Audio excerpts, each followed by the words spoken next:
Genetics. Genetics is the study of units of heredity. These are called genes, and they determine almost everything about what makes you, you. Genes are passed from parent to offspring. Because genes have a strong influence on all organisms, genetics is a very broad scientific discipline, touching on fields like biochemistry, medicine, and evolution. The father of genetics is Gregor Mendel. In the mid-1800s, Mendel, an Austrian monk, studied how genes were inherited in pea plants. By crossbreeding over 30,000 pea plants, Mendel discovered patterns in how their characteristics, or traits, are passed from generation to generation. By the 1940s, technology had become advanced enough that scientists were able to study the gene itself. That genes were made of DNA, and this DNA is carried in structures called chromosomes. These chromosomes then determine which traits are seen in the next generation.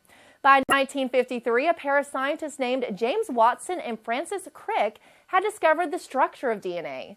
Today, scientists called molecular biologists study specific sequences in DNA and apply what they learned to everything from making medicines and treating illness to growing different kinds of crops that resist drought and disease.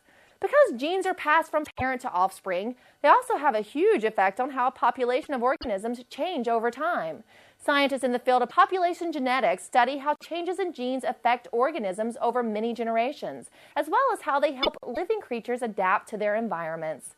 Genetics encompasses everything from the building blocks of DNA to how populations evolve.